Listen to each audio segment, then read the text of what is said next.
Good. Good morning, everyone.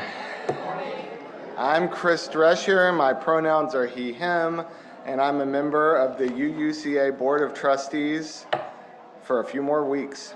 There's a lot going on here at UUCA, and there's many places to find that information, such as our order of service, our weekly announcements, our newsletter, Instagram, Facebook, the UUCA website, the Common Area TV, the bulletin board, etc.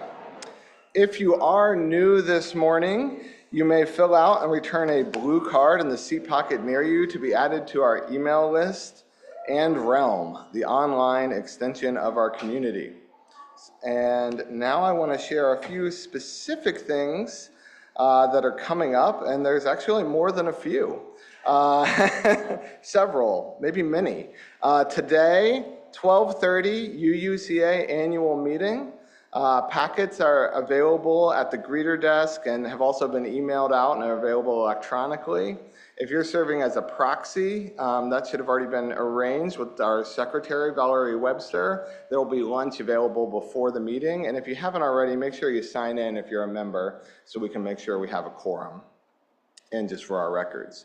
Tomorrow, or all next week, from 8:45 to noon with extended care available till 5 p.m. We'll be having a read aloud STEM camp here, a storybook adventure for kids. My kids will be here. That's exciting. June 18th, 7 p.m., Cozy Craft Night. Another week of summer camp coming up on June 23rd through 27th. Teamwork Titans Summer Camp. June 28th, 10 a.m., Augusta Pride Parade and Festival. Please join us in the parade and consider helping out our staff with our table at the festival. You can see Caitlin Farrell to sign up for volunteer slots. June 14th through 18th, another summer camp, Mad Scientists in Training. Ooh, I like that. I might have to go. June 29th, 1 p.m. will be our final year-end board meeting. As always, UUCA members are invited to observe. This will be our transitional meeting where we have our outgoing and incoming board members attend. June 20th, 6 p.m., Reels with the Reverend. We'll watch a meaningful movie with Reverend Nick, followed by a theological discussion. This month we'll watch Moonlight. And then June 28th through August 1st, one more round of summer camp. June 28th through August 1st. I'm thinking it's July 1st. That would be, maybe it is August 1st. Anyways, Nature's Palette Summer Camp. For more info about the other summer camps, see Desiree SC. Some ongoing events just to make sure you're aware of. Mondays at 7 p.m. we have our in-person meditation group. Wednesdays at 7 p.m. our online meditation group. Second Thursdays, 6:30 is the Pagan Potluck. Fourth Thursdays at 6 is Thursdays on the Vine Christian Caucus Group. Second Fridays at 6:30 is the Healing Circle. First Sundays, including today at noon, we have Lifespan Faith Formation classes and adults meet in the sanctuary. The children will be in their regular rooms. And final Sundays at 12:05, the Good Trouble team meets in the sanctuary. And a final announcement, due to carpet staining, no drinks allowed in the sanctuary except for water. Have a great day.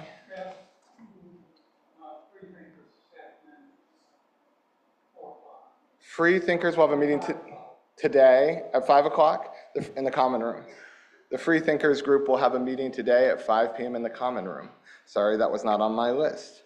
All right, we'll get started in a moment.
Welcome to the Unitarian Universalist Church of Augusta.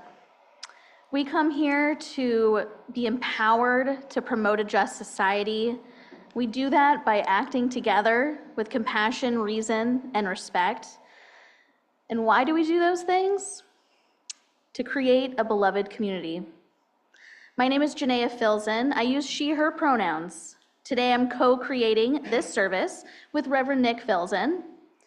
The UUCA Contemporary Music Ensemble, led by our music director, Josef, Patchen. The talented folks running our tech deck, thank you. And all of you. We are all shaping this moment together. In honor of this sacred moment and respect for each other, would you please take a moment to put your devices on worship mode? Go ahead. Yep. I always like to see a few. If you're a first-time visitor today, we encourage you to stop by the greeters table following the service to get more acquainted with the church. Our membership coordinator, Fern Smith, would love to chat with you and find out about your interests. The blue card in the seat pocket in front of you can be a great guide for that conversation. You're also more than welcome to join us for coffee and snacks after worship in the common room. Existing community members will know newcomers by their green or red name tags. These different colors indicate how comfortable folks are with engaging with new people as they explore a new experience. Green means, please, speak with me. Let's get to know each other right away. Red means, you can say hi to me, but I would prefer to get to know folks more slowly over time. And for those of you on Zoom, please consider staying online after the service to chat and connect with each other.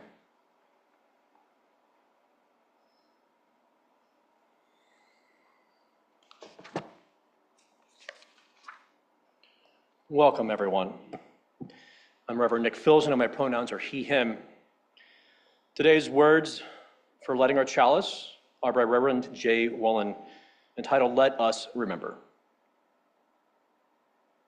As we come together, let us remember those who have come before us, both known and unknown, and sacrifice so we could have the opportunities we have. Let us think about those yet to come, both known and unknown, and the world we will leave them. Let us act with our values, the impact of which is both known and unknown. Let us move forward with hope for a world we can imagine and one we cannot fathom. As we light this chalice, let it light the path as we move forward in worship together, together in freedom.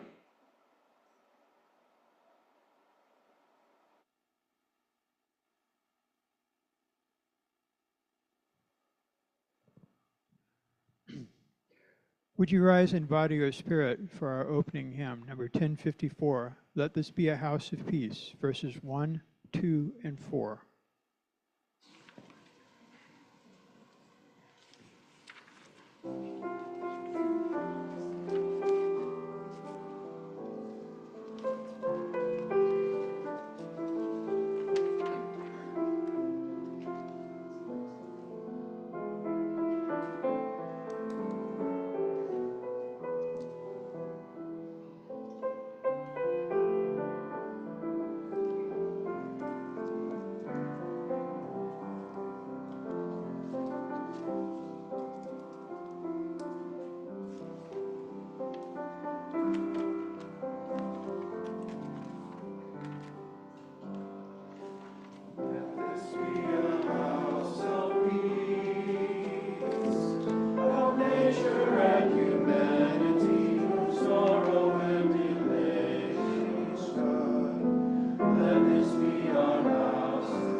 Dr. Robin Wall Kimmerer says, ceremony focuses attention so that attention becomes intention.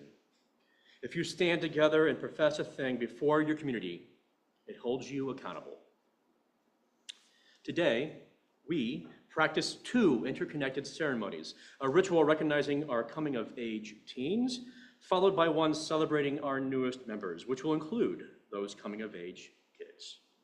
So would the youth who participated in the Coming of Age program this year and their parents please join me?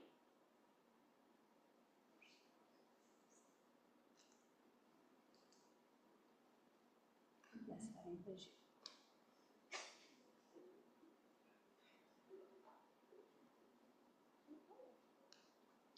We'll have you guys stand in a little semicircle right behind us.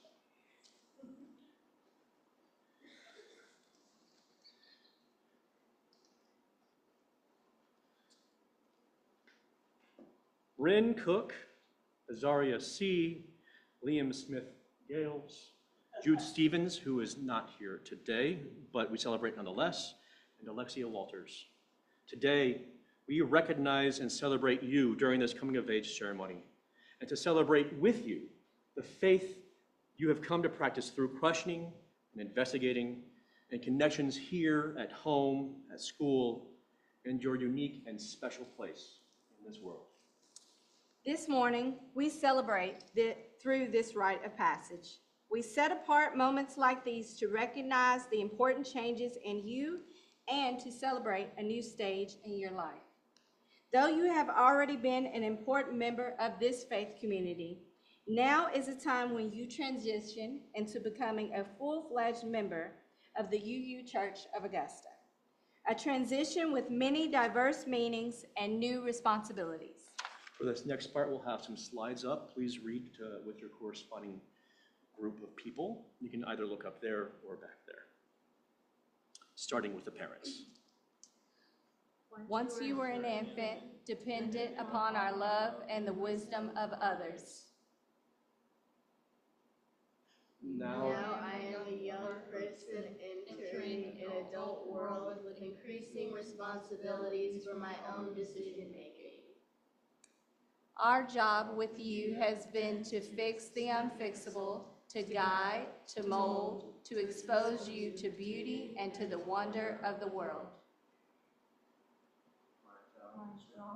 You have been to bring tears from laughter, half-dead flowers, silent fears, and amazing stories, both true and fiction.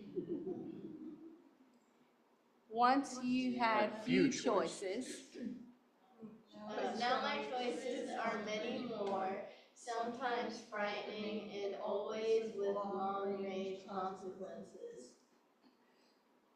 now as much as ever, we give you our affection and concern. We remain by your side in the past and remain with you now. We offer you our continuing love. Oh, sorry. I was too busy being a parent. Okay, here we go. All right, congregation. Now we're going to ask you all's help in realizing our recommitment to each other. You want to stand? we We welcome your presence among us. For your fresh vision and inspiring energy, we welcome you. For your questions and your challenges, we welcome you. May you continue to grow. May we all continue to grow in mind and body and spirit, our hearts always opening to one another. We give you our blessing. Parents, you may be seated. The rest of you, please remain up here with us. Okay. And we'll have you move forward a little bit to surround the chalice. I'm going to give y'all a little something. Around the chalice. Around the chalice. Here you go, my love. You'll read that directly after I say amen. Okay. You want to scooch up? Scooch it. We gonna learn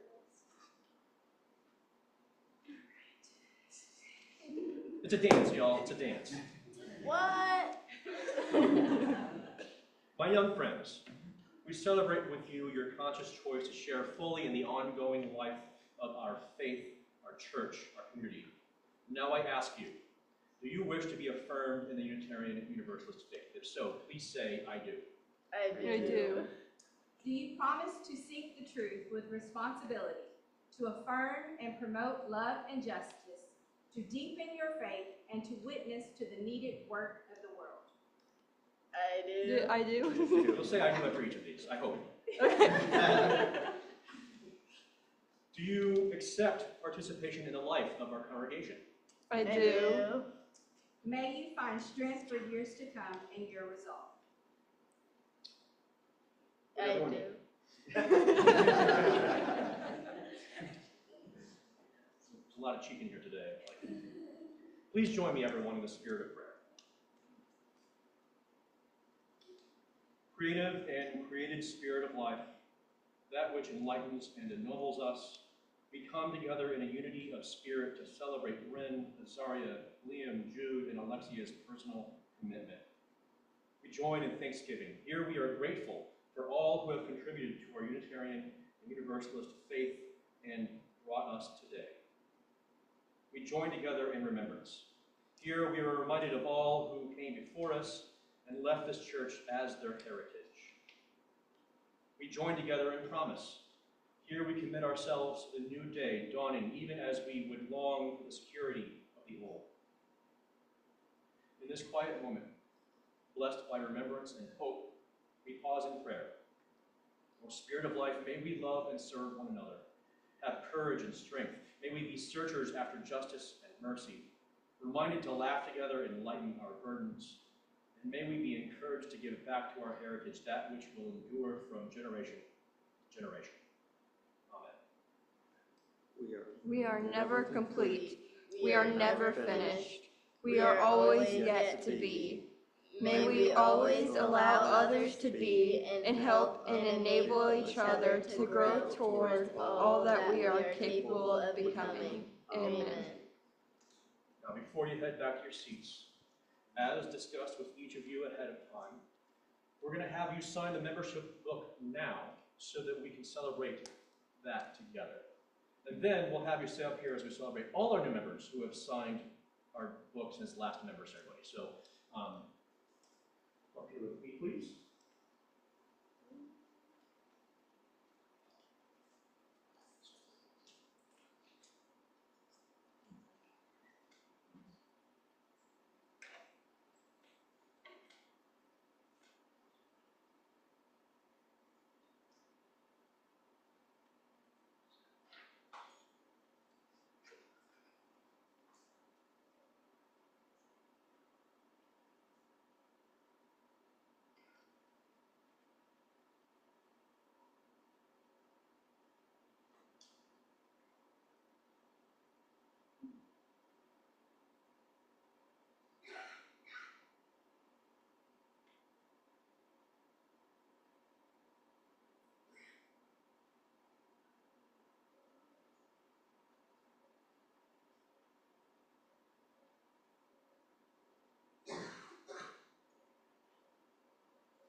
Let's celebrate our new members.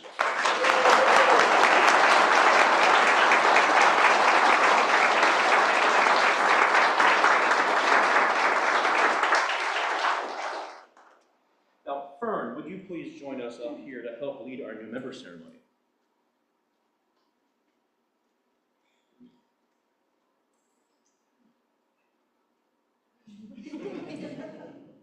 Y'all, including our 5 teams, already celebrated.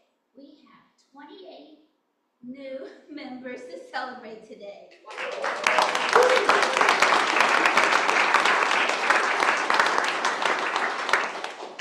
All of whom have joined since our last new member ceremony. Though some weren't able to join us in person today, I'll still call each of their names so we can celebrate them all. And as we call your name, please come up here and join us in a semicircle. You can kind of go in front of us, Fred and I, as if the line will inevitably get too long. Dominique and Chris Grushinsky. Beth Ann Chestnut-Fillion. Zaire Hunter. Deborah Ray. Melissa Cox. Ann Robinson. Annie Cook. James Isaac Paul. Nicole Deloach. Cy Kadri. Robert Ruiz. Susan Lopry. Jane Ward. Marissa de Oliveira.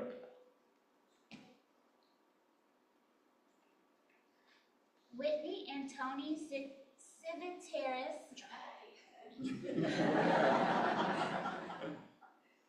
Go ahead and come in front of us instead of wrapping around that way. That way you can face the whole congregation. Taryn Parham. Excuse you, John. It's a dance, you guys. Shirley's Wiggins. Kelsey Blocker. Lizzie Morris. Matt Kreidel. Elizabeth Moser. Go ahead again, if you want to kind of wrap this way so we can kind of everyone can see our beautiful faces. And the four youth here with today, please come and join us line too. This includes you. Do you want to wrap around over? Actually, wrap around on that side of the. Yeah. And sorry, choir. It's all right.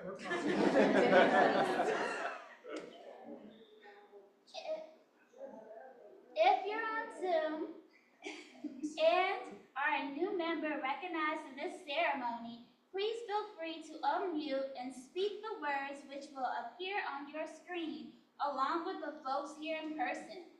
Existing congregants on Zoom, please remain muted throughout even when you're reading your part of the ritual to avoid too much cacophony.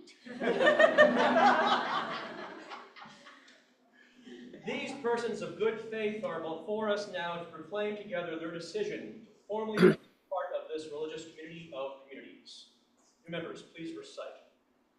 I come to seek, Searching for affirmation, ever fuller sense of belonging.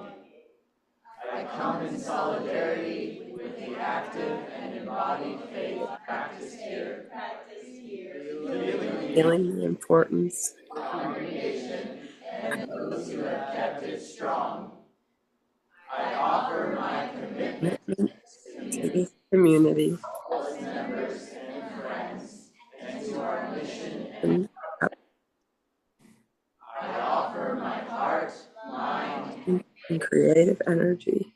that we may all develop in spirit, With hope, understanding, and joy. Now, every existing member, we honor and celebrate your decision to become part of our shared ministry, and we greet you with joy. Your presence enriches us, and your offering of self encourages us all toward a sense of greater wholeness in our lives. We covenant with you and each other, and honor our renewed values and church mission throughout our time together with integrity. Our community is forever changed by your presence. We embrace you as a part of ourselves, here and now. Now, everyone in the room, now let us create beloved community. Let's make a joyful noise.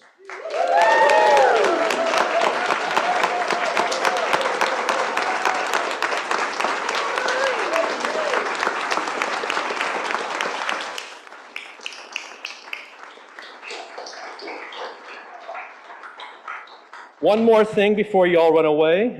Tim Hunter, our board co-president, is going to join us. As a symbol of your commitment to our faith, we present each of you with a flaming chalice. The chalice is of ancient religious significance. In it We believe in you. We promise to our continuing friendship and share with you the hopes and labors of making this a better world. May we continue to grow together and be witnesses and models to our good faith. For those not here or who may be joining us by Zoom, we'll make sure you receive this gift sometime soon.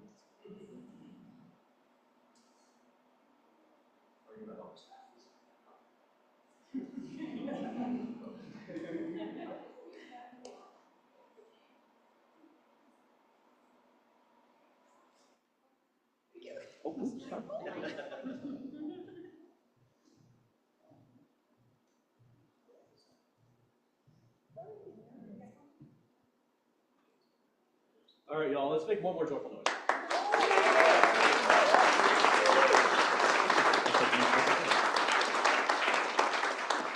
And you may return to your seats. Thank you, everyone.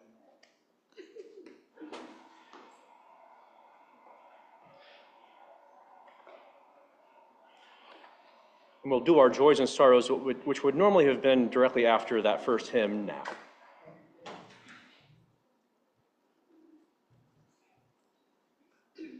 All of you who are holding joys and sorrows in your heart.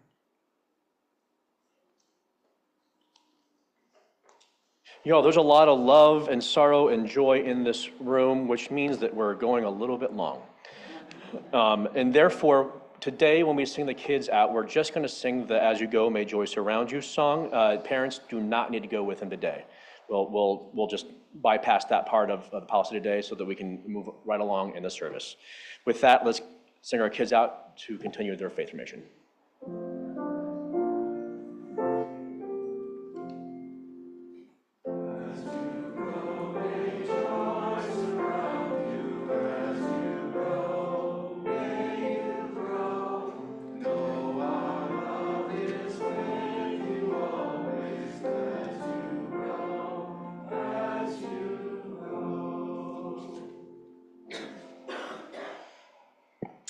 Okay, I'm also going to keep this short and sweet. The second Sunday, we usually share half the plate, but this month we've decided to share all of the plate for this service's offering.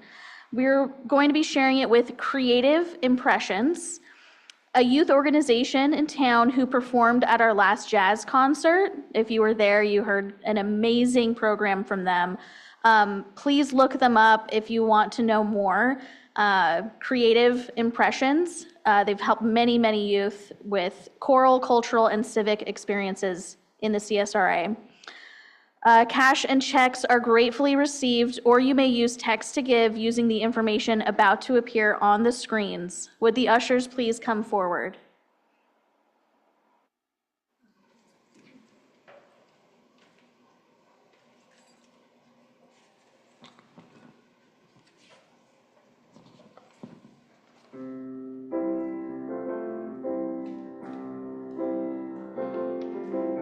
Listen, children, to a story that was written long ago about a kingdom on a mountain and the valley folk below.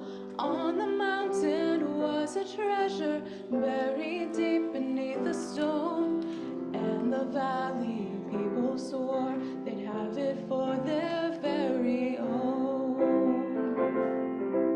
Go ahead and hate your neighbor, go ahead and cheat a friend, do it in the name of heaven, you can justify it in the end. There won't be any trumpets blowing come the judgment day, on the bloody morning after one tin soldier rides away. So the people of the valley sent a message up the hill, asking for that buried treasure, tons of gold for which they'd kill. Came an answer from the kingdom, with our brothers we will share all the secrets of our mountain, all the riches buried there.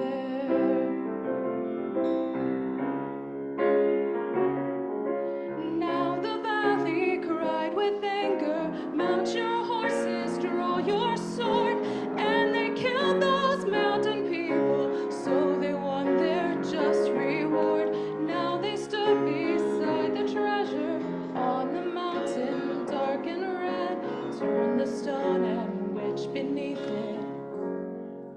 Peace on earth was all it said.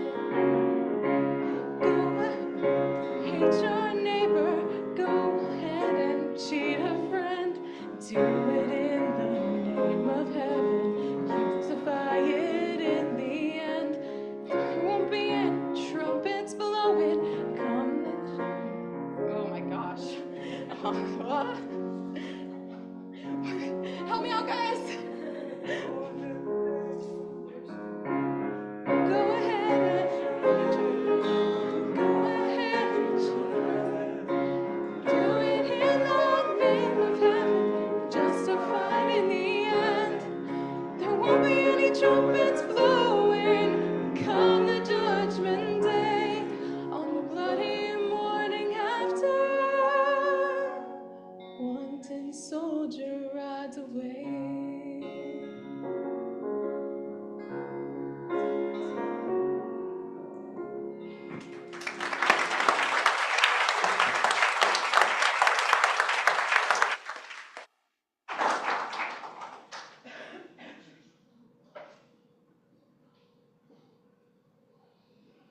Thank you so much for your generosity.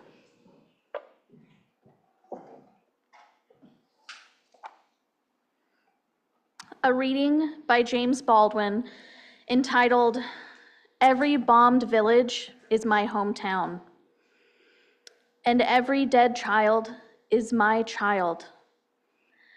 Every grieving mother is my mother. Every crying father is my father. Every home turned to rubble is the home I grew up in.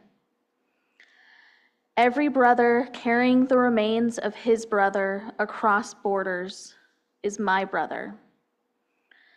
Every sister waiting for a sister who will never come home is my sister. Every one of these people are ours, just like we are theirs. We belong to them, and they belong to us."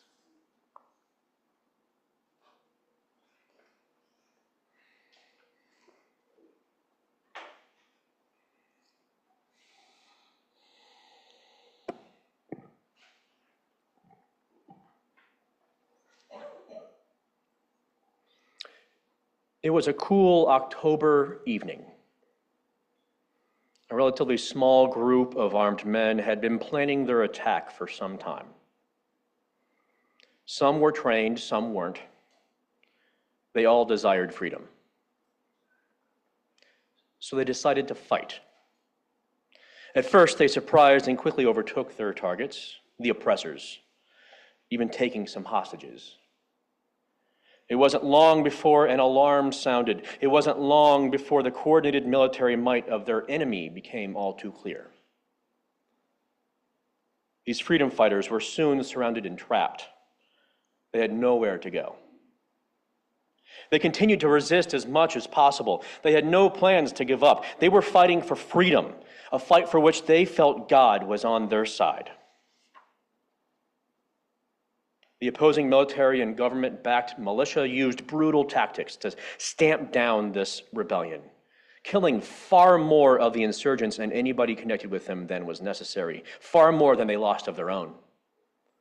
They systematically and publicly killed far more than those involved in the uprising, thinking they would shut down any possibility of it happening again.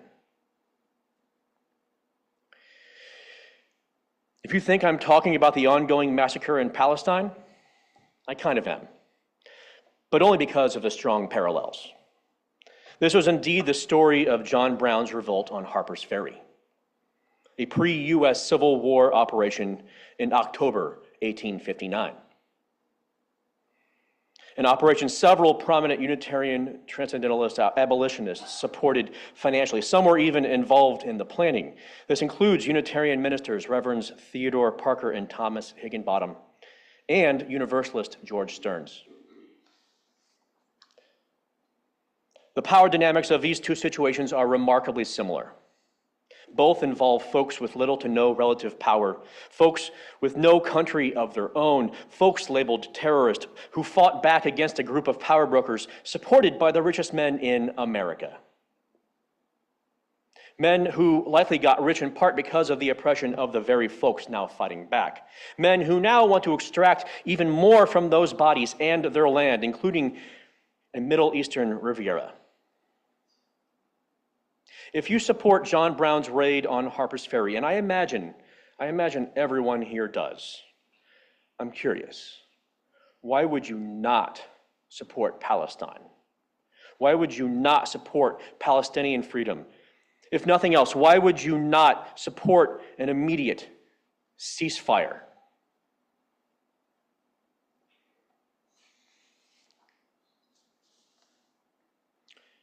To be super clear, I grieve the loss of civilian life, regardless of which side they're on, whether it be now or 166 years ago. I grieve for the Israeli hostages taken, some of whom have died in captivity themselves. I grieve for their terrified families.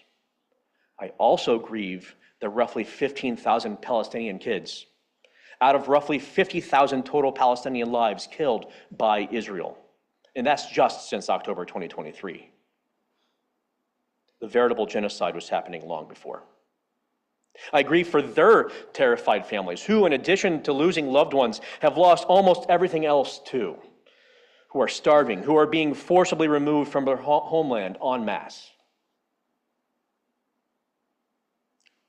I grieve the recent political violence against Jewish and Israeli folks here in the US.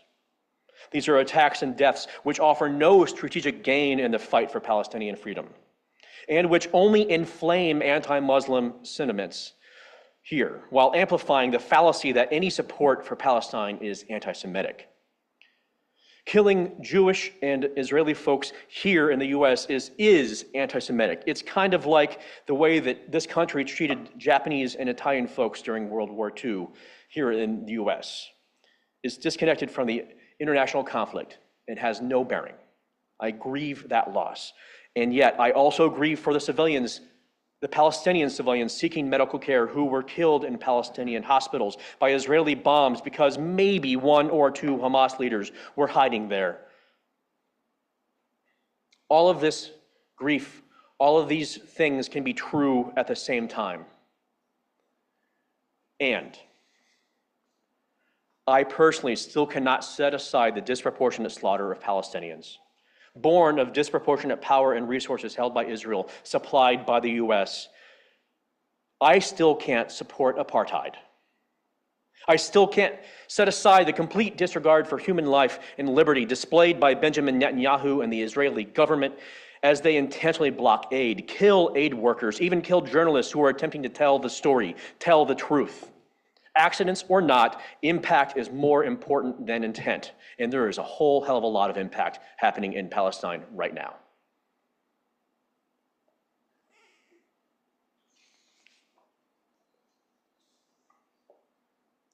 I recognize the deeply complex nature of this conflict, which I recently learned from some of our Muslim friends here in Augusta has its roots in British colonialism, like so many other problems in this world, going back nearly as far as our own Civil War.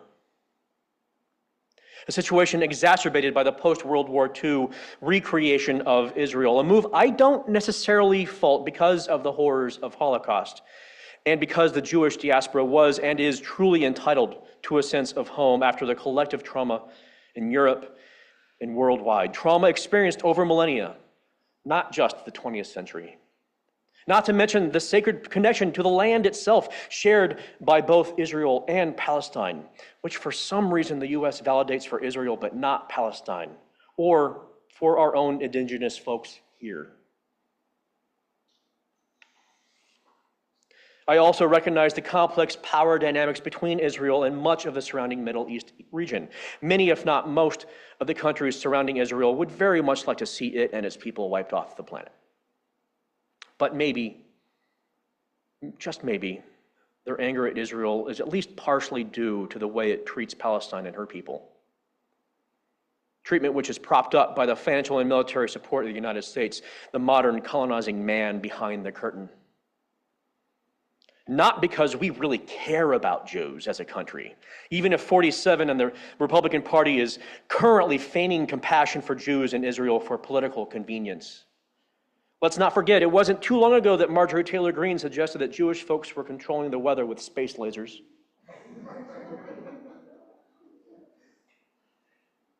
No, not because this nation cares about Jews, but because we care about power and influence and resources in a region desperately trying to elude our powerful reach, desperately trying to escape centuries of colonial rule and its long-term detrimental impact, even when it ends. You're going to see a lot of these today. Now, I'm not going to get into Zionism today. I'm not going to critique it. I don't believe I know enough about the sensitive topic to say anything worthwhile, at least anything that won't potentially be damaging to us and the relationship we have with our Jewish kin here in the Ceasefire and elsewhere. What I do know is there's far too much violence being committed either way. The violence is the problem. What I do know is apartheid never works. What I do know is everybody deserves the dignity that goes along with freedom. What I know is Palestine and her people are not being afforded that dignity, let alone recognition of personhood. I know this because if Israel deemed them human, the daily slaughter would cease.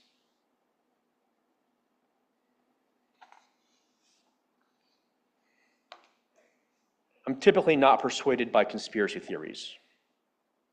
And I think it's beyond conceivable that this entire conflict is tied to political gain for the fascist party in the US currently masquerading as the GOP. Who benefits the most here in the US when the Islamic and Jewish diaspora are pitted against each other? Who benefits the most when both groups have generally been aligned with the relatively liberal policies of the Democratic Party, even if skeptical of each other? Ever since October 2023, right at the beginning of the campaign season for US president, the Democratic Party was put into a no-win situation with an already fragile political coalition. And I believe the resulting genocide, which some call a war, is being dragged out to prolong that political division and subsequent GOP grip on power in the US, thus propping up fascist nationalism clouded by faux religious rhetoric both here and the Middle East. And honestly, many Democratic leaders, many so-called liberals, have done a horrible job of striking the delicate balance required of them, often opting to offer full support to Israel instead of putting diplomatic pressure on them as longtime national allies to use the relative power they need to use to end the violence. Grow some courage. This intentional politicizing is even more clear and profoundly, dangerously authoritarian when protesters around the US, especially those on college campuses and those colleges themselves, are labeled as anti-Semitic when they utter any semblance of support for Palestinians. Thus, fueling the relational volatility between potentially all Jewish folks and all Muslims residing in the US, creating a zero-sum political game with global ramifications.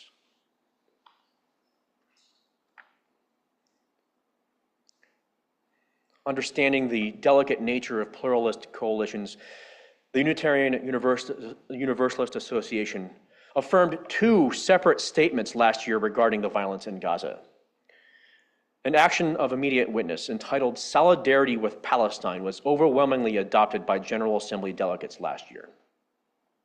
Shortly after, the responsive resolution, UUAGA support for October 7 hostages, was adopted, amid a swell of discontent from some of our culturally Jewish kin, who felt the AIW, the Action of Immediate Witness, didn't adequately call for all Israeli hostages to be released, although it did name that.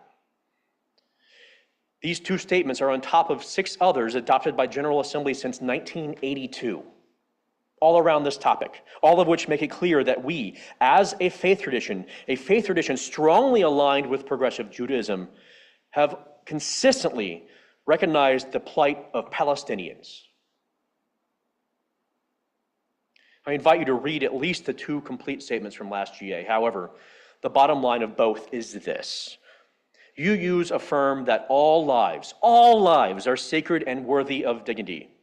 And we do so through a lens of compassionate, reasoned, justice-oriented power analysis. Therefore, as UUs, we affirm that critique of Israel and the actions of her government supported by the US is not analogous to anti-Semitism, including critique of Zionism, which is used as an excuse for apartheid and oppression.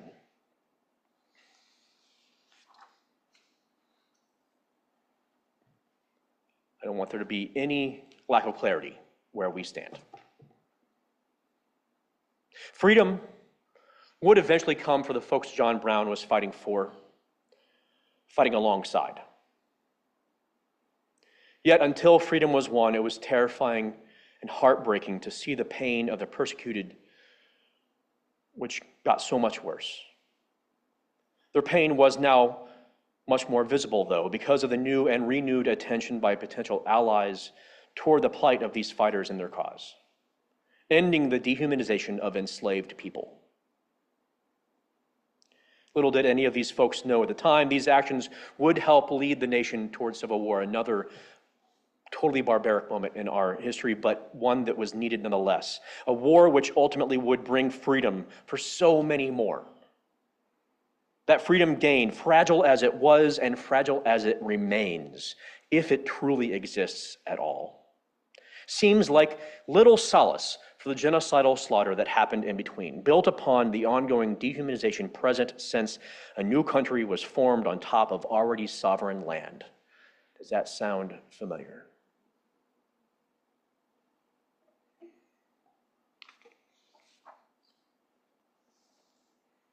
I don't know if that genocide was worth the eventual freedom.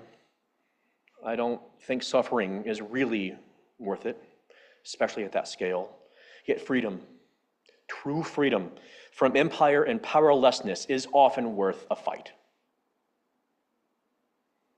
John Brown's operation stoked the flames of change, eventually leading to the Emancipation Proclamation and the end of legal slavery. Their small rebellion led to many, many deaths. It also led to freedom. May the same be true for Palestine and her people. May they receive the dignity of personhood and statehood. May reparations be made. May senseless death of any kind cease immediately. May all parties involved recognize that nobody is free until everybody is free. May everyone's inherent dignity and worthiness be fully affirmed. And until all those things are true, may we here in this room as Unitarian Universalists, may we be witness to the ongoing injustice and do what we can to stop it, wherever it may arise, as exemplars of love, as creators of beloved community. Blessed be.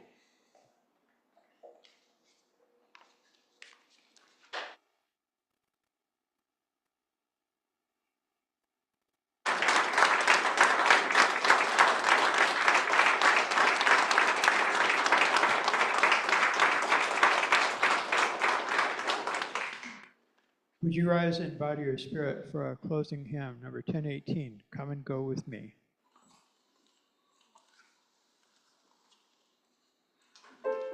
Come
may be silly, y'all, but before we exit today, before we get a little lunch, before we have our annual meeting in about, let's say 20 minutes, we'll start a little late, I do want to share these words by Reverend Audette Fulbright Filzen, entitled Prayer for the Morning, a blessing for us as we depart.